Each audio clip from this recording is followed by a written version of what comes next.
Good day, everyone. So we are from Group 6. We would like to present about our newsletter titled "Don't Be Broke Tomorrow," which focuses on budgeting in daily life.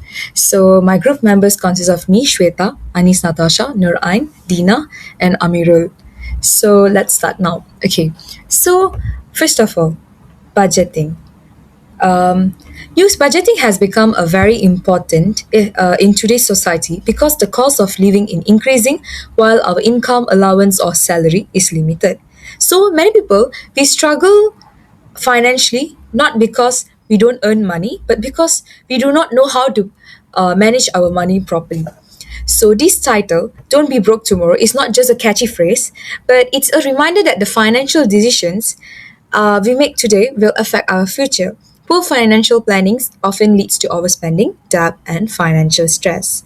So, in simple terms, a budget is a financial plan that helps us to manage our income and expenses. It guides us in deciding how much money to spend, save, or set aside for emergencies.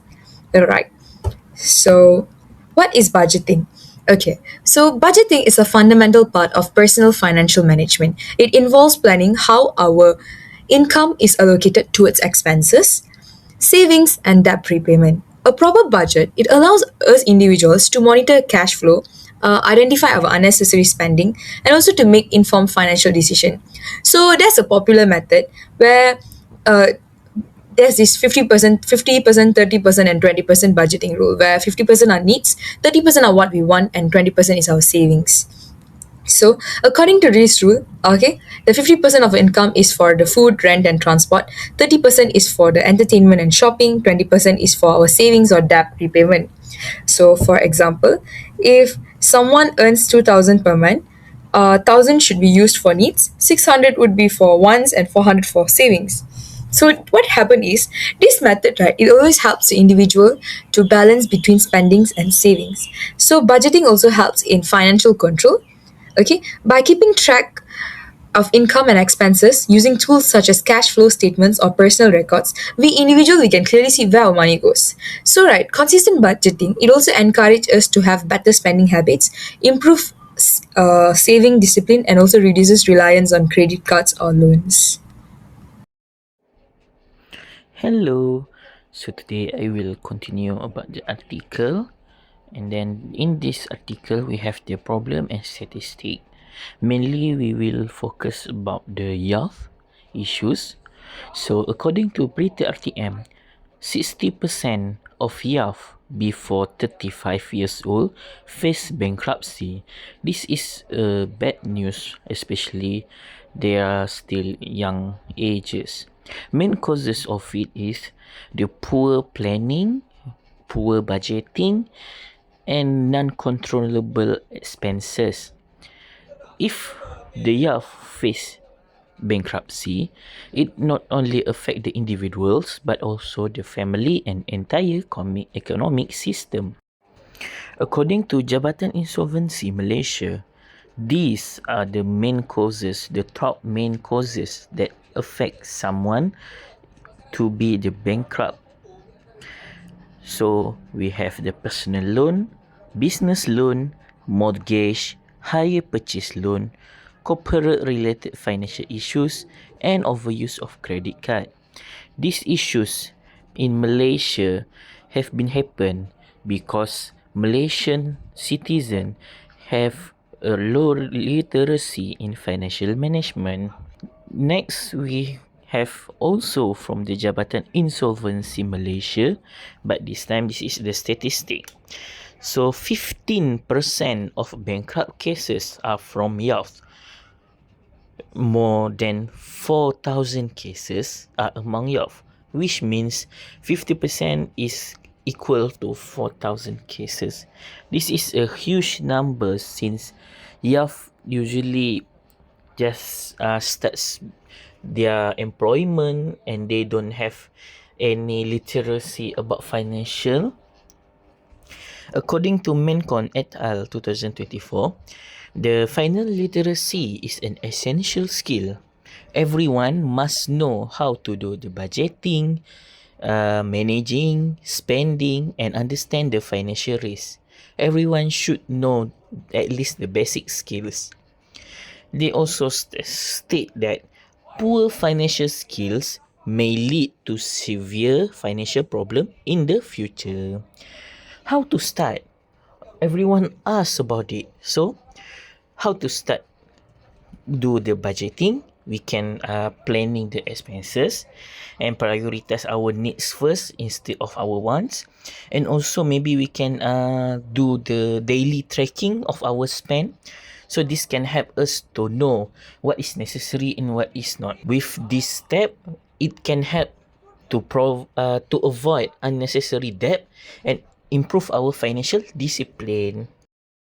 Good day everyone. For this section, I will be discussing a real life case related to budgeting and credit card debt in Malaysia. According to Bernama, Malaysia's credit card debt has exceeded 15 billion ringgit Malaysia, reaching approximately 50.7 billion ringgit Malaysia as of September 2025. This shows that many Malaysians are heavily dependent on credit card and are facing difficulties in managing their repayment.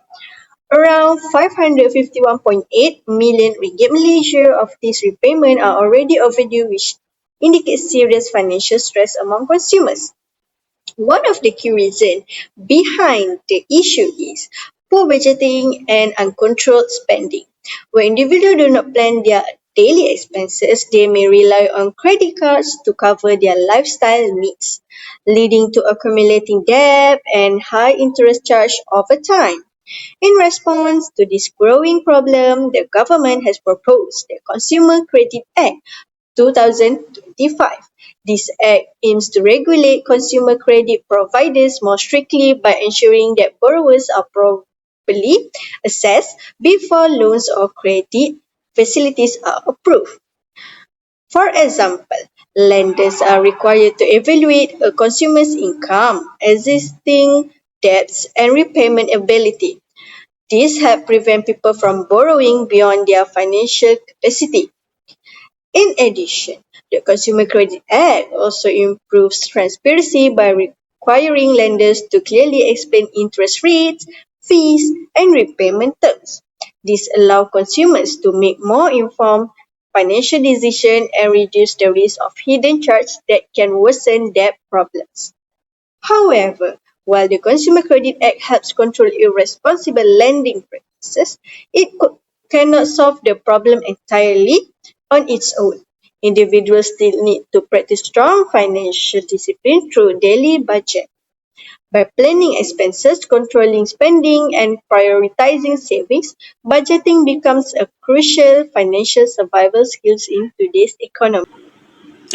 Now let's start with the basic of smart budgeting, because managing money well isn't just about how much we earn, but how we intentionally spend and save. First, track your spending daily or weekly, whether you use budgeting apps or a simple spreadsheet. Knowing where your money goes is the first step to taking control. Next, prioritize essential like housing, food, transport, and bills before spending on wants. Then, try zero-based budget. This means assigning every ringgit a purpose before the month begins, whether it's for needs, want, or saving. Now let's look at the poem that's called The Architect of the Pocket, not by the sum of what we earn, but by the lesson that we learn. A budget is a silent wall to catch us when the shadow falls. One part for bread, one part for home, a seat for day when the shall roam. For in the ledger's steady line, a future bright begin to shine. Think your budget as a safety net, not as a restriction. As the poem on this slide said, a budget is a silent wall to catch us when the shadow falls. With that mindset, let's move from the basic to the more strategic habits. Okay, now that we laid the foundation, let's talk about building financial resilience and smarter habits. First, start by paying yourself first. Automate transfer to your saving or investment account before spending. Next is set clear goals, short-term one like an emergency fund and long-term one like retirement or travel. And don't forget to celebrate every milestone as if it's keep motivation high. Next is for spending, Use the 50, 30, and 20 rules, which is mean 50% for need, 30% for want, and 20% for saving or debt repayment. Plan ahead for irregular expenses like festivals, school fee, car maintenance, so that they didn't catch you off guard. And finally, cut hidden costs. Cancel the unused subscription, renegotiate bills, and avoid impulse buy. With this habit, budgeting become less about restriction and is become more about empowerment. So if you follow all these tips, you are not just managing your money, you actually designing your future. Okay, so for this last section, I will explain the key terms and recommended readings related to budgeting and financial literacy. First is budgeting. Budgeting refers to planning how many is spent and saved. It helps individuals manage their income, control expenses, and avoid overspending. Second is an emergency fund. This is savings as set aside for unexpected expenses such as medical emergencies or sudden job loss. Having an emergency fund can prevent people from relying on credit card or loans during difficult times. Third is debt, which means money borrowed that must be repaid. If not managed properly, debt can accumulate and cause long-term financial stress. Next is interest. Interest is the extra cost paid when borrowing money or the profit earned from saving and investment. High interest rate on credit card are one reason why debt can grow very quickly. Lastly, investment refers to using money to generate future income such as through stocks, mutual funds, or property. Investing wisely can help individuals achieve long term financial stability. To further understand this concept, several recommended readings are suggested, such as The Psychology of Money by Morgan Housel and Rich Dad Poor Dad by Robert Kiyosaki. These books can help readers understand financial behavior and money management.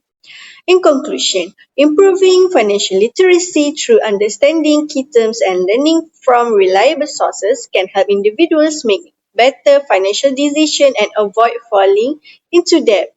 That's all from us. Thank you.